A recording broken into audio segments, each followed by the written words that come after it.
कश्मीर के एक छोटे गांव में मिथुन नाम का एक नौजवान अपनी पत्नी रत्ना और एक बेटे के साथ रहता था। उसकी फूलों की एक छोटी सी दुकान थी। वह साधारण ढंग से अपने बाल बच्चे के साथ जीवन बिता रहा था। वे दोनों पति पत्नी बहुत अच्छे और मन के सच्चे थे। एक बार उसका बेटा बीमार हो गया। उसने उसके इलाज में बहुत सारे रुपए खर्च किए। इसी बीच वह बहुत कर्जदार हो गया।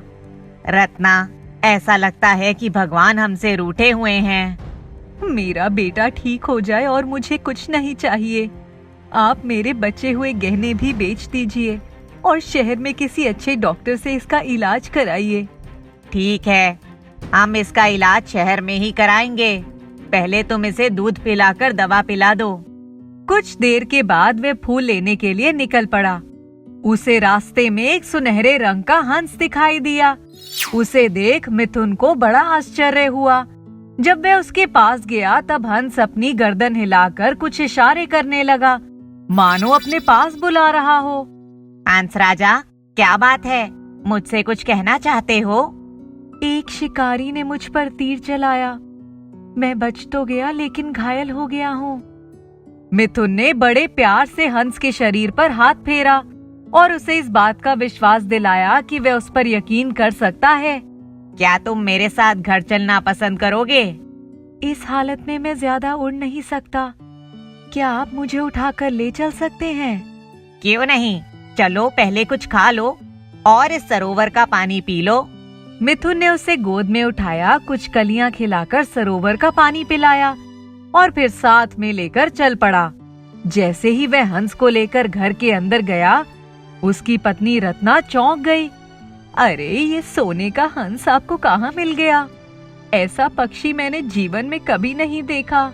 मैंने भी पहली ही बार देखा है। रत्ना, ये हंस घायल है। अब जल्दी से एक काम करो, दवाई लेकर आओ और इसे लगा दो। रत्ना तुरंत दवाई लेकर आई और उसके जख्म पर लगाने लगी और उसके बाद उसे कटोरी दूध भी पिला दिया। हंस का ध्यान मिथुन के बीमार बेटे पर गया जो खाट पर लेटा हुआ था। आपके मुन्ने को क्या हुआ? ऐसा लगता है ये बहुत दिन से बीमार है। हाँ, ये तकरीबन 15 दिन से बीमार है। इसका इलाज चल रहा है। अब हमें इसे इलाज के लिए शहर ले जाना होगा। बच्चे की बीमारी के कारण हम दोनों बहुत परेशान रहते हैं। आप लोग चिंता मत करिए, भगवान की कृपा से सब कुछ ठीक हो जाएगा। हंस मिथुन के बेटे के पास पहुंच गया और उसे बड़े ही प्यार से देखने लगा। इतने में दरवाजे के बाहर साहूकार आ गया। मिथुन, बाहर आओ। सेठ जी, कल मैं आपके ब्याज के पैसे लेकर आ जाऊंगा। कल तक किसी भी हाल में मेरी पूरी रकम वापस कर दो। सेठ जी, दया कीजिए, मेरा बेटा बहुत बीमार है। सेठ जी, सुनिए। साहूकार गुस्से में पैर पटकता हुआ चला गया। दुखी मिथुन अंदर आ गया। अब कहाँ से लाऊं इतने पैसे? एक तरफ सेठ की देनदारी और दूसरी तरफ बेटे की बीमारी। मिथुन सर पकड़कर बेटे के पास चला गया। रत्ना भी वहीं खड़ी हो गई। अचानक मिथुन ने सर उठाकर हंस की तरफ देखा तो वह चौंक गया। बहुत सारे सोने के बड़े बड़े दाने हंस के पास बिखरे हुए थे। कुछ दाने हंस के मुंह से नीचे गिर रहे थे। अरे रत्ना, बाप रे, ये देखो, इतना सोना। अरे दैया, ये क्या हो रहा है? मैं कहीं सपना तो नहीं देख रही हूँ? इतना सोना। मेरे प्यारे दोस्त, मुझे आपकी परिस्थिति का पूरा अंदाजा हो गया। मैंने कहा था ना, भगवान की कृपा से सब कुछ ठीक हो जाएगा। रत्ना भाभी, सारे सोने को समेटकर संभाल कर रख लो, इनकी बड़ी जरूरत है। दूसरे दिन मिथुन ने कुछ सोना बेचकर साहूकार का सारा कर्ज अदा कर दिया और बाकी रुपए अपने पास रख लिए। अपने बच्चे को शहर ले जाने की तैयारी करने लगा। रत्ना, तुम यहीं हंस राजा के साथ घर पर रहो, मैं मुन्ना को लेकर चलता हूँ। मिथुन के जाने के बाद मिथुन का एक लालची मामा घर पर आ गया। अरे रत्ना, मैं हूँ तुम्हारा मामा। नमस्ते मामा, आइए आइए। खुश रहो बिटिया। मिथुन और मुन्ना नहीं दिखाई पड़ रहे हैं। वे मुन्ना को लेकर शहर उसका इलाज कराने गए हैं। मैं आपके लिए चाय बनाने जा रही हूँ। इतने में मामा की नजर एक गिरे हुए सोने के दाने पर पड़ी। वे पैसे लेने के लिए आगे बढ़े।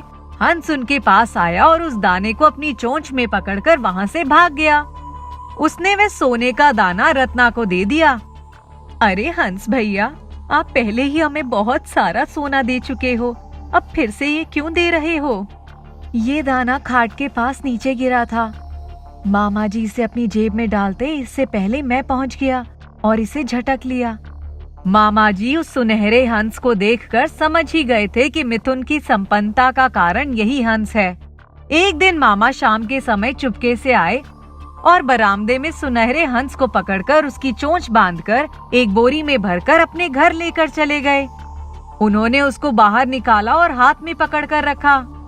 हंस राजा, तुम सुनहरे हंस हो, अब हमें भी सोना देकर आबाद कर दो, वरना तुम्हारा भी वजन 4-5 किलो से कम नहीं होगा। तुम्हें मारकर हमें बहुत अच्छा खासा सोना मिल जाएगा। मामा जी, अगर आपने मुझे मारा तो मेरा सारा शरीर मिट्टी का बन जाएगा, आपको 1 ग्राम सोना भी नहीं मिल पाएगा। मेरा दिल दुखाकर आपको कुछ भी हासिल नहीं होगा। आप मुझे धोखे से चुरा कर लेकर आए हैं। मुझे छोड़ दीजिए, वरना आपका बहुत नुकसान हो जाएगा और फिर आप सारे जीवन पछताते रहेंगे। मामा डर गए। इतने में भूल कर उन्होंने उसे खुला छोड़ दिया। फिर क्या था, हंस ने उड़ान भरी। मामा उसके पीछे दौड़े, लेकिन वह उनके हाथ न आया और सीधे मिथुन के घर पहुंच गया। अरे हंस भैया, कहाँ चले गए थे? मेरी तो जान ही निकल गई थी। हंस ने रत्ना को सारी हकीकत बताई, तब वे बहुत चौंक गई और मन ही मन मामा को कोसने लगी। इतने में सामने से मिथुन और उनका बेटा दोनों ही मुस्कुराते हुए आ रहे थे। हंस दौड़कर गया और उन दोनों से लिपट गया। मिथुन का बेटा पूरी तरह से स्वस्थ हो गया था। उसकी माँ ने उसे गले से लगा लिया। वे सभी उस प्यारे सुनहरे हंस के साथ सुख शांति से रहने लगे। जो लोग मन के सच्चे रहते हैं, वे भगवान को भी अच्छे लगते हैं। जादुई तितली। रिंकू नाम का एक 3 साल का बच्चा अपने घर के बाहर आंगन में खेल रहा था। रिंकू के घर के आंगन में बहुत सारे फूल लगे हुए थे। रिंकू ने देखा कि फूल पर एक तितली बैठी है। वो तितली बहुत ही रंग बिरंगी और सुंदर थी। रिंकू अचानक बोल पड़ा, तितली रानी, तुम मुझे भी परियों की दुनिया में ले चलो ना। माँ कहती है कि तुम परियों की दुनिया में रहती हो। रिंकू बड़े गौर से उस तितली को देखता गया। तभी वो तितली अचानक से उड़कर जाने लगी। रिंकू ने उसे बोला, ओ तितली, अरे अरे तितली, तितली रानी, सुनो ना, मुझे भी अपने साथ ले चलो। रिंकू तितली के पीछे पीछे चलने लगा। घर के बाहर का गेट अपने आप ही खुल गया, जैसे कि कोई जादू हो रहा हो। अब तितली आगे आगे और रिंकू उसके पीछे पीछे। रिंकू तो जैसे उस तितली की सुंदरता में खो ही गया था। रास्ते में कई मिठाई की दुकानें दिखी, खेल का मैदान था और तालाब भी था, लेकिन रिंकू कहीं नहीं रुका। वो तो बस उस तितली के पीछे पीछे चलता जा रहा था। इधर जब रिंकू की माँ ने आंगन में देखा तो रिंकू को वहां न पाकर वो बहुत घबरा गई। रिंकू की माँ को कुछ समझ ही नहीं आ रहा था। दरवाजा भी खुला हुआ था। रिंकू की माँ सारा काम छोड़कर सबसे पहले बाहर भागी और घर घर जाकर रिंकू के बारे में पूछने लगी। रिंकू की माँ ने पूछा, देखिए बहन जी, क्या आपने रिंकू को देखा है? कहीं वो आपके घर तो नहीं आया? उसकी पड़ोसन बोली, नहीं, हमारे घर तो नहीं आया, हमने तो उसे सुबह से नहीं देखा है। इधर रिंकू तितली का पीछा करते करते एक जंगल में आ पहुंचा। जंगल बहुत ही घना था और वहां बहुत से खतरनाक जानवर भी थे। तितली उड़ते उड़ते एक फूलों के बाग में चली गई और रिंकू तो उसके पीछे था ही। उस बाग में जहां तक नजर जाते फूल ही फूल थे। गुलाब के फूल, चंपा के फूल, चमेली के, सूरजमुखी के और न जाने कौन कौन से फूल। अचानक रिंकू का पैर एक पत्थर पर पड़ा और वो नीचे गिर गया। आ, आ, आ, ओह, ये मैं कहाँ आ गया हूँ? अरे, मेरी माँ कहाँ है?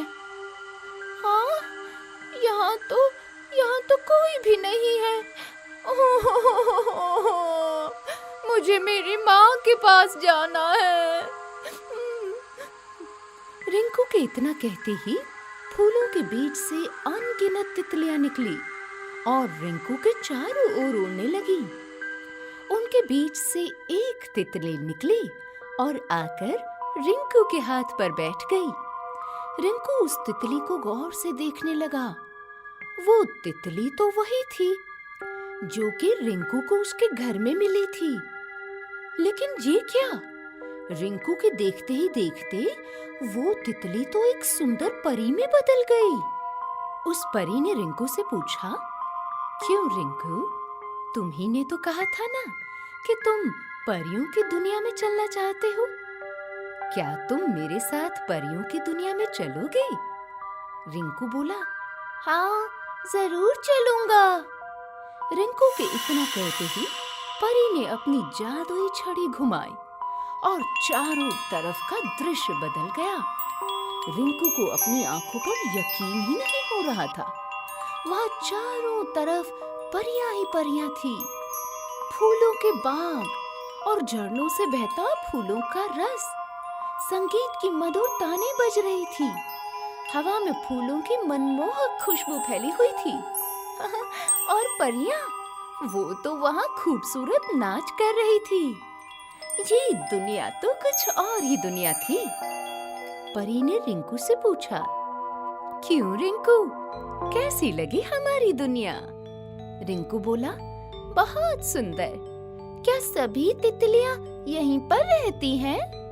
परी बोली, हाँ, हम सभी तितलियां यहीं रहते हैं, उस दुनिया से दूर, अपनी ही दुनिया में। क्या तुम मेरे साथ परी लोक की सैर करना चाहते हो? रिंकू बोला, क्यों नहीं? परी ने रिंकू को अपनी गोद में उठा लिया और अचानक हवा में उड़ गई। वो उसे परी लोक की सभी सुंदर चीजें दिखाने लगी। रिंकू को तो ऐसा लग रहा था जैसे कि वो कोई सपना देख रहा है। ऐसी दुनिया के बारे में तो माँ कहानियां ही सुनाती थी बस।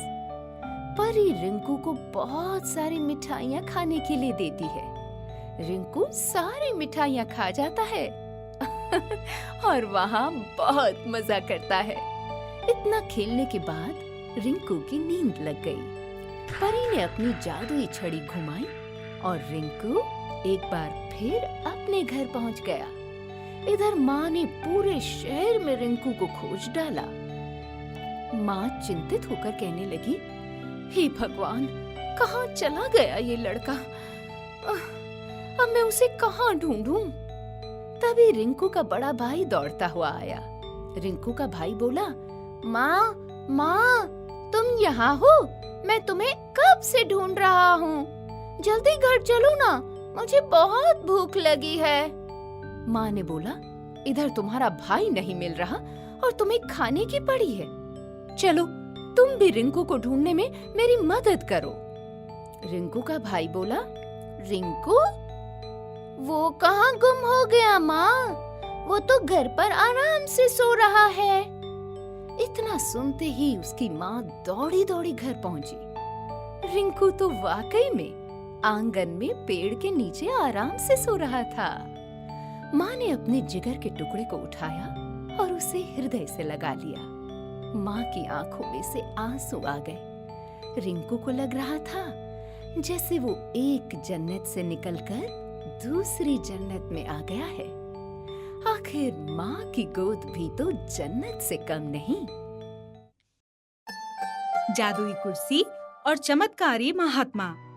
एक बार एक बहुत बड़े यशस्वी व तपोबल वाले महात्मा अपने शिष्यों को लेकर घूम रहे थे। वे कई स्थान घूमे। एक दिन भ्रमण करते करते शाम का समय घिर आया। दूर गांव नजर तो आया, परंतु वहां तक जाने का रास्ता वाइड था और उस जंगल में हिंसक जीव जंतुओं की भरमार थी। जंगल के बाहर गांव से दूर एक लोहार की भट्टी थी। अपनी भट्टी के साथ ही बने घर में वह स्वयं रहता था। उसने महात्मा जी के चेलों को अपने घर में ठहराया, उनका उचित स्वागत सत्कार किया, सबको भरपेट भोजन खिलाया और प्रेम पूर्वक उनके सोने का इंतजाम किया। महात्मा जी उसके अतिथि सत्कार से बहुत प्रसन्न हुए। उनके शिष्यों ने भी लोहार के व्यवहार की बहुत सराहना की। सुबह महात्मा जाने लगे तो उन्होंने लोहार से कहा, भाई, हम तुम्हारे सत्कार से अति संतुष्ट हुए। तुम कोई भी 3 वर मांग लो। प्राचीन युग में महात्मा लोग इतने तपोबल वाले होते थे कि वह जिसे जो वर दें वह एक एक अक्षर सत्य हो जाता था। लोहार हाथ जोड़कर बोला, हे महात्मा, वर दीजिए कि मुझे किसी चीज की कमी ना रहे। महात्मा ने तथास्तु कहकर दूसरा वर मांगने के लिए कहा। लोहार ने 100 वर्ष लंबी आयु मांगी, वह भी मिल गई। तो तीसरा वर क्या मांगे? इस पर वह गड़बड़ा गया। अब और क्या मांगे? बस उसके मुंह से निकल गया, तीसरा वर यह दीजिए कि मेरी भट्टी में जो लोहे की कुर्सी है उस पर जो बैठे वह मेरी मर्जी के बिना ना उठ पाए। वर देकर महात्मा जी चले गए। वह लोहार का ही काम करता रहा, पर उसके लोहे में सोने की सी बरकत आ गई। उसे किसी चीज की कमी ना रही। लोहार ने बड़े ठाठ और मजे से 100 वर्ष का जीवन पूरा किया, पर वह बूढ़ा नहीं हुआ, खूब हट्टा कट्टा बना रहा। दुनिया छोड़ने का समय आया तो उसे लेने यमराज आ गए। लोहार घबरा गया। उसके दिमाग में एक युक्ति आई। उसने यमराज से कहा, महाराज, आप उस लोहे की कुर्सी पर विराजिए, मैं जीवन के अंतिम कार्य निपटा लूं, थोड़ा सा ही समय लगेगा। यमराज उस कुर्सी पर बैठ गए। लोहार ठहाका मारकर हंस पड़ा। अब यमराज लोहार की कुर्सी में कैद हो गए थे। वे लोहार की इच्छा के बिना उठ नहीं सकते थे। लोहार बहुत खुश हुआ। इसी खुशी में उसने मुर्गा खाने की सोची। एक मुर्गा लेकर लोहार ने उसकी गर्दन काटी, पर गर्दन तुरंत जुड़ गई और मुर्गा भाग गया। बिना यमराज के किसी को मौत कैसे आती? उसने एक बकरा काटा, उसकी भी गर्दन जुड़ गई और वह लात मारकर भागा। लोहार ने सोचा, चलो दाल रोटी और खिचड़ी वगैरह खाकर गुजारा कर लेंगे। पर 1 साल बीतते ही अनर्थ होने लगा। कोई जानवर नहीं मरा तो जीवों की संख्या बेतहाशा बढ़ने लगी। हवा में कीट पतंगे, मच्छर और मक्खियां इतनी हो गईं कि सांस लेना भी दूभर हो गया। हवा के आर पार देख पाना कठिन हो गया। हवा में हुर्र हुर्र का शोर भरा रहता। आकाश चील, गिद्धों और टिड्डियों से ढकने लगा। मेंढकों के कारण सड़कों पर चलना मुश्किल हो गया। चूहे इतने बढ़े कि सारी फसलों का अनाज हजम करने लगे। पक्षी इतने हो गए कि पेड़ों के सारे फल खा जाते। पानी में जलीय जानवर व मलिया इतने अधिक भर गए कि पीने के लिए 1 गिलास पानी न मिलता। चारों ओर जो बदबू फैलने लगी वह अलग। सांपों के मारे तो हाल ही बुरा हो गया। यह सब देखकर लोहार दहल गया। उसने जाकर यमराज को मुक्ति दे दी और अपनी गलती के लिए क्षमा मांगी। सीख, प्रकृति के नियमों का आदर करो।